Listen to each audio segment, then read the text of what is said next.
ini bukan sebuah tuntutan. Misalnya begini, Indonesia Barat ini kok terlalu maju, coba ke Indonesia Timur lah. Jadi dia lebih meminta, lebih menuntut. Kalau ini bukan, Indonesia Utara ini bukan tuntutan, tapi dia lebih mengorganisir dirinya supaya menggerakkan potensi yang ada. Jadi kan begini, kadang-kadang kebutuhan karakter daripada daerah, misalnya dari sisi potensi itu mungkin ada potensinya yang bagus. Saya kira begini, kita ini sebenarnya tanpa Indonesia Utara juga nggak ada masalah. Sebenarnya ya kalau kita, apa sih urgensinya? Misalnya kalau Mas Fajar bilang, saya ini kan nggak apa-apa juga, ya nggak apa-apa juga.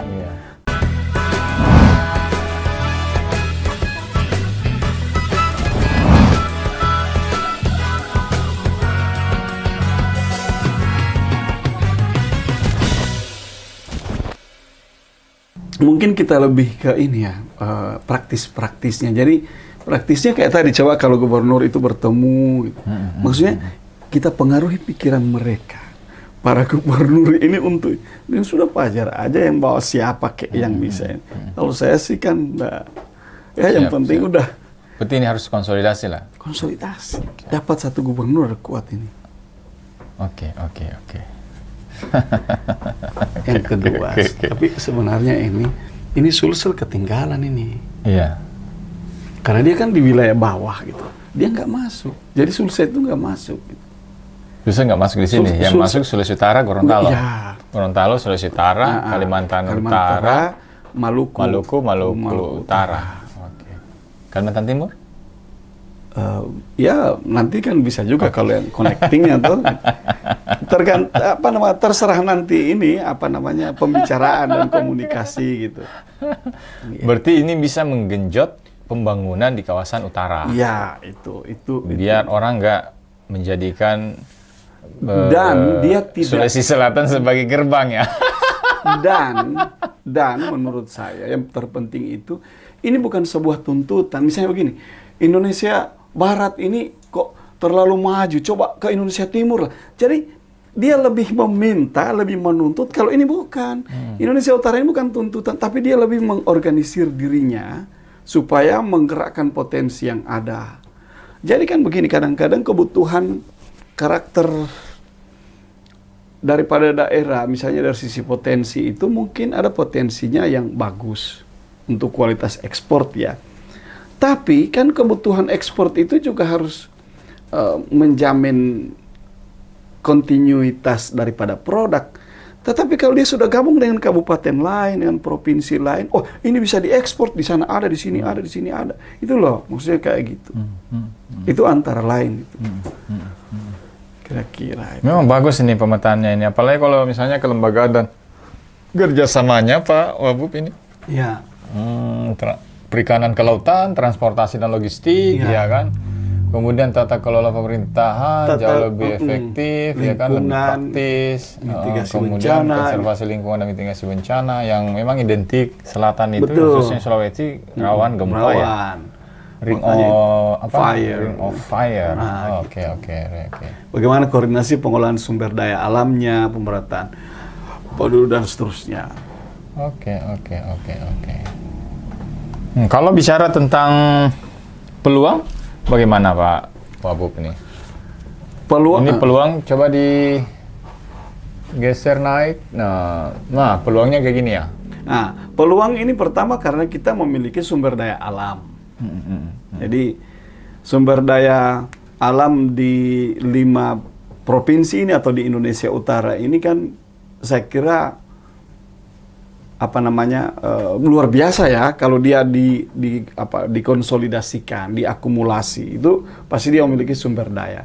Kemudian yang kedua, outlet ekonomi karena dia ada negara-negara tetangga gitu. Negara tetangga, dan jangan lupa bahwa misalnya kekuatan outlet ekonomi itu resourcesnya itu tidak harus dari 5 provinsi. Tapi bisa dibayangkan dia akan menarik dari Sulawesi Tenggara, Sulawesi Selatan, juga akan melalui kan jalur darat kita kan bagus sekarang, jalur udara, jalur laut itu, jalur darat itu. Maka itu akan menjadi kekuatan outlet ekonomi kita di kawasan ini kuat gitu. Kemudian nanti dia akan menjadi barometer percepatan pembangunan nasional. Betul. Mengapa barometer? Disinilah menurut saya pemindahan ibu kota bukan sekedar memindahkan istana, memindahkan fisik, tapi ada soal spirit juga yang bergerak gitu, spirit yang bergerak. Oke. Nah, terakhir Pak Wagub, strategi apa yang harus kita lakukan ke depan? Strategi untuk mempercepat mewujudkan tadi ini kawasan Indonesia Utara. Coba dari sisi strateginya sebenarnya kan. Coba dinaikin, ada strategi di sini. Masih ada ya? Strategi. Nah ini. Ini strategi yang Pak Wagub tawarkan ya. Iya. Okay. Jadi kawasan darat dan kawasan laut ini harus dirumuskan kepada prinsip-prinsip yang bersifat makro-mikro. Jadi makro-mikro itu misalnya kawasan Indonesia Utara itu kan kawasannya makro, tapi harus diterjemahkan oleh masing-masing daerah yang masuk dalam kawasan itu, misalnya Gorontalo, Sulawesi Tengah dan seterusnya, kepada bagaimana produk-produk, bagaimana keunggulan-keunggulan ya. Jadi keunggulan-keunggulan kompetitif, keunggulan komparatif yang dimiliki oleh masing-masing itu dirumuskan secara sistemik. Dan masih ada satu, Bung Fajar, bahwa komite ini nanti akan membantu pemerintah daerah masing-masing untuk membuat roadmap, untuk melakukan kajian-kajian tentang pengembangan resourcesnya, baik itu sumber daya alam terutama ya, dan sumber daya manusianya ya, melalui pendidikan dan lain-lain tadi kita lihat itu. Di situ, jadi bahwa konsep Indonesia Utara ini secara mikro harus bisa ditunjukkan, harus bisa dijawab secara spesifik oleh masing-masing anggota. Jadi misalnya Sulawesi Tengah atau Gorontalo, Bolmong Utara misalnya, atau Minahasa Utara dan seterusnya. Jadi bukan hanya misalnya bahwa ini sebuah konsep kawasan ekonomi, tetapi ketika di breakdown itu sampai pada tingkat kabupaten kota, dia memiliki database yang kuat, dia memiliki ada kesamaan-kesamaan pendekatan untuk pengelolaan resourcesnya. Itu yang dikoordinasikan oleh komite kawasan. Kira-kira seperti itu. Itu yang saya maksud dengan strategi yang bisa kita lakukan. Kemudian upaya-upaya yang sinergis dan kolaboratif. Jadi ada upaya untuk mengenalkan kekhasan daerah, misalnya di yang kedua, strategi pengembangan kawasan secara sinergis kolaboratif. Jadi kan kalau saya sebut tadi, kalau jalan satu-satu, kita berhadapan dengan Asia Pasifik pasti kerepotan. Kita tidak punya semacam performance kita dari sisi percaya diri. Saya kira kita nggak percaya diri untuk membawa itu. Misalnya kita punya potensi untuk kita bawa ke negara-negara luar gitu. Tapi dengan model pengelolaan komite kawasan di bawah naungan Indonesia Utara ini, saya kira ini akan jadi satu bridging ya, satu jembatan ya, untuk menghubungkan resources kita dengan kebutuhan-kebutuhan luar melalui komite nasional. Itu yang menurut saya strategi kolaboratif, sinergitas dan kolaboratif ini yang perlu dilihat. Oke. Gitu kira-kira. Tuh, saya kira clear ini. Pendekatannya saya kira antar gubernur, yang perlu dilakukan adalah misalnya para gubernur, kalau saya bukan berarti kalau saya gubernur, anggaplah gubernur. Ya, karena melalui mereka ini, melalui mereka. Karena memang kan sebenarnya tugas gubernur nggak terlalu berat ya. Ya. Yang berat ini kan buat wali kota. Makanya dia harus main ke kawasan. Iya, karena dia kan fungsinya koordinasi. Koordinasi, kan, wakil pemerintah pusat di daerah, melakukan koordinasi pengawasan juga dan seterusnya. Makanya kalau dia membangun rakyat misalnya di satu provinsi, sebenarnya juga di kabupaten kota juga membangun. Makanya tugas-tugas amanat negara ya, amanah negara untuk membangun provinsinya itu sebenarnya dengan kolaborasi antar kawasan itu akan berefek kepada bagaimana memaksimalkan ini. Bagaimana memaksimalkan. Saya kira begini, kita ini sebenarnya tanpa Indonesia Utara juga nggak ada masalah kok. Sebenarnya ya kalau kita ini, apa sih urgensinya? Misalnya kalau Mas Fajar bilang saya, ini kan nggak apa-apa juga. Ya nggak apa-apa juga. Tapi bayangkan kalau misalnya sebuah daerah terkonsolidasi, dia memiliki ciri khas, lalu itu dibuat dalam satu tata kelola yang sinergis, yang memiliki daya saing, dan itu pasti daya saingnya jadi daya saing yang kuat gitu.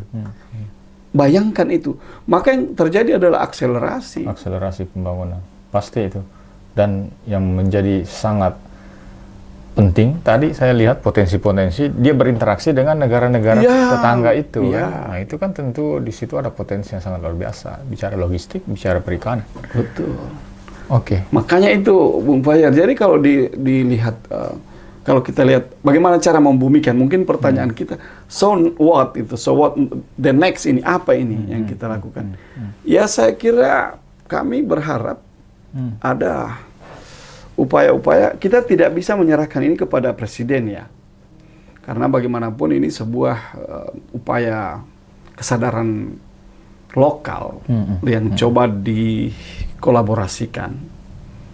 Lalu kemudian saya kira negara akan mengapresiasi itu. Betul. Apalagi kalau diinisiasi oleh teman-teman daerah tadi ya, yang 5 daerah itu ya, 5 provinsi itu. 5 provinsi. Artinya dari sisi keamanan negara, dari sisi pertahanan malah aman karena gubernur kan wakil pemerintah pusat, sehingga kan bias-bias keamanan, bias-bias yang anti NKRI itu kan jauh ya, jauh. Maka saya kira biarlah kreativitas orang-orang muda, dan jangan lupa bahwa yang nanti akan bekerja ini bukan hanya soal potensi, tapi bisa dibayangkan kelompok-kelompok milenial itu akan terlibat dalam menciptakan ekonomi kreatif di kawasan untuk menjawab kebutuhan negara-negara itu. Saya kira jadi nanti ini akan menjadi apa ya? Akan menjadi trigger ya, akan menjadi penggerak ya, akan menjadi daya pincut yang kuat untuk menggerakkan semua ini. Jadi bukan hanya soal sumber daya alam, tapi juga kelompok-kelompok milenial kita akan memanfaatkan ini sebagai sebuah ruang untuk menciptakan ekonomi kreatif. Oke. Kira-kira begitu gitu. Terima kasih Pak Bob. Saya kira menarik isu ini yang kemudian diangkat menjadi isu nasional, biar teman-teman terbuka bahwa perlu ada kekuatan-kekuatan kawasan ya. Jangan hanya kemudian terlalu global kalau kita melakukan perspektif bahwa hanya ada barat dan timur, tetapi rupanya kalau ini diperkecil kembali, kawasan-kawasan utara itu jauh lebih memberikan loncatan-loncatan pembangunan yang lebih masif begitu Pak Bob. Mungkin ada closing statement Pak Bob? Dan menurut saya kemajuan hari ini kan kemajuan yang akumulatif. Jadi kalau kita coba berefleksi ya, atau mungkin jangan dulu closing, satu sesi dulu ya. Oke, silakan. Kan ini nanti dia atur-aturin. Jadi saya mau sampaikan begini, Mas Fajar, bahwa yang tidak boleh berhenti pada diri manusia itu adalah pemikiran, gagasan. Itu tidak boleh berhenti. Kalau itu berhenti, misalnya orang Indonesia berhenti berpikir, maka hari ini kita akan menerima semua produk-produk seperti ini, semua dari luar. Kita tidak mampu mengkreasikan kemampuan-kemampuan kita. Jangan lupa bahwa sebenarnya kalau kan dulu saya STM ini ceritanya Mas Fajar. Jadi saya ini kan STM elektronika, saya jurusan elektronika. Jadi kemajuan atau produk-produk teknologi itu tidak sekali jadi, itu ada proses panjang dan sifatnya akumulatif. Nah, bayangkan para pemimpin negara kita sudah membuat negara ini dengan kerangka dasar yang kuat, sudah membuat konsep NKRI gitu. Tetapi kita tidak memanfaatkan ruang-ruang yang ada ini untuk menciptakan semacam zonasi. Ini kan sebenarnya zonasi, bagaimana kita mengkonsolidasikan kawasan, gitu kan? zonasi ekonomi baru. Mengapa harus muncul? Ya karena ada soal kebutuhan di level Asia Pasifik, itu kan 7 negara gitu yang berhadapan langsung. Kemudian ada hikmah dari perpindahan ibu kota negara ini. Nah, saya kira ini jawaban jawaban terhadap tantangan-tantangan yang kita hadapi. Dan jangan lupa bahwa kita tidak cukup hanya dengan setiap tahun bikin APBD, kabupaten kota bikin APBD. Bisa dibayangkan dia bikin visi misi setiap tahun, setelah itu yang dia terjemahkan. Sesudah itu sudah ganti bupati, ganti gubernur, ganti wali kota. Tapi tidak ada sebuah kesadaran bersama, tidak ada kesadaran bersama yang dituju berdasarkan potensi kawasan yang ada. Saya kira ke depan kita mulai memberi perspektif kepada orang-orang muda, kepada masyarakat kita, bahwa pada saatnya nanti mindset ini akan mengarahkan kita kepada kita dulu pernah bahaskan di aspek Sindo itu, bahwa mindset kontinental kedaratan ini harus mulai kita rubah untuk melihat kebutuhan, melihat tuntutan, melihat tantangan masa depan yang betul-betul sebenarnya kita siap untuk itu dengan melihat kemampuan kita yang ada di daerah. Sebenarnya itu inti dari kesadaran untuk membangun zonasi baru ini. Oke. Berarti kuncinya sebenarnya ini membangun zonasi baru untuk percepatan pembangunan di Indonesia, khususnya di kawasan utara tadi. Oke. Kita menyebut Indonesianya ya biar lebih nasionalisme. Kita bicara utara ya karena zonasi waktu, bahkan zonasi kawasan. Apalagi mungkin satu hal begini ya, namanya utara, kompas itu masih ingat nggak? Kalau kompas itu arahnya selalu ke atas. Ke atas itu. Ke utara ya. Betul, ke utara. Makanya utara memang harus ada di atas. Nah, kita kembalikan semacam konvensi internasional. Bisa jadi gerbang dong berarti ya? Iya, mestinya. Maksudnya negara-negara luar itu ya gerbangnya ada di utara. Ada di utara. Makanya pemindahan ibu kota negara bukan semata-mata karena Kalimantan itu bebas banjir atau ya katakanlah bebas tidak rawan gempa atau tidak seperti kemacetannya juga bisa dikendalikan. Tapi bukan sekedar itu saya kira ya, tapi ada soal ruang baru. Oke. Dan ruang baru itu yang menginspirasi munculnya Indonesia Utara. Itu artinya, Bung Fajar, bahwa pemindahan ibu kota negara yang diinisiasi atau katakanlah didorong oleh Presiden Jokowi ternyata direspon oleh anak-anak bangsa ini untuk menerjemahkan NKRI secara lebih produktif berdasarkan pengolahan basis-basis karakter wilayah, kearifan lokal, dan juga resources alam yang memang penting untuk menjawab kebutuhan dua tadi. Kebutuhan Asia Pasifik dan kebutuhan ibu kota negara. Oke, mantap Pak Wagub. Saya kira clear ini bahwa isu ataupun paradigma Indonesia Utara adalah bagaimana menghadirkan sebuah kawasan atau zonasi pembangunan di Indonesia untuk akselerasi untuk lebih terakselerasi, terkonsolidasi dan terakselerasi dengan baik. Siap. Terima kasih Pak Wagub atas segala waktunya. Saya kira ini luar biasa sekali pertemuan kita. Saya juga berterima kasih ini. Nah, closing statement Pak Wagub, silakan. Saya melihat bahwa aspek Sindo ini bukan saja sebuah kesadaran untuk mengelola potensi pesisir dan kepulauan, tapi ternyata juga memberi ruang terhadap lahirnya pikiran-pikiran baru atau pikiran-pikiran yang memang dibutuhkan untuk mengelola negara ini, untuk membuat percepatan-percepatan. Teknologi ini berubah begitu drastis segala perangkat, maka mestinya juga strategi kita mengelola ruang, mengelola resources itu harus kita lebih maksimalkan dengan membuat zonasi-zonasi seperti ini. Dan sekali lagi ini menurut saya adalah sebuah terjemahan kreatif dari konsep NKRI.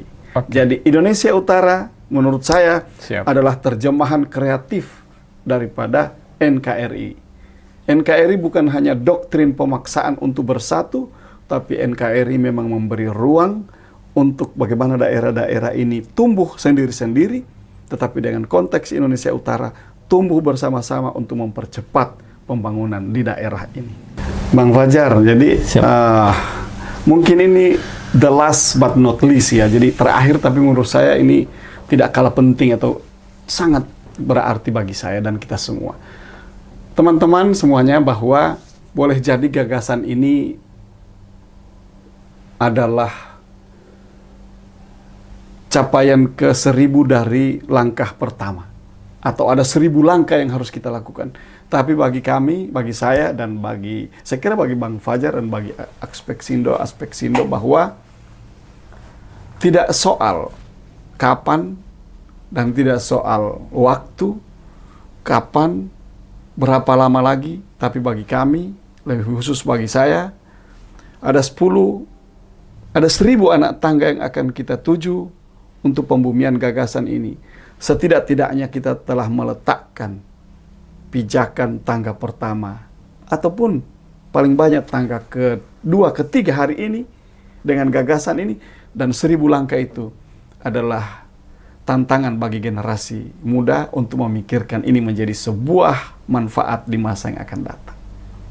Kira-kira luar biasa. Bapak. Saya kira ini adalah konsep baru yang digagas oleh beliau, yang tentu ini akan menjadi literasi bagi kita semuanya, bahwa salah satu konsep untuk lebih terkonsolidasi, lebih terakselerasi pembangunan di negeri ini adalah bagaimana menghadirkan kawasan-kawasan pembangunan. Khususnya tadi perlu menghadirkan sebuah kelembagaan biar menjadi formal untuk kemudian melakukan pemantauan dan kebijakan-kebijakan dari sisi sektoral, dan tentu ini akan sangat positif untuk membantu pemerintah pusat ya, Pak Wabub ini, sehingga pembangunan di Republik ini jauh lebih merata, lebih berkeadilan. Kita ketemu kembali di Aspek Sindo yang akan datang. Aspek Sindo, satu laut, sejuta manfaat. Terima kasih.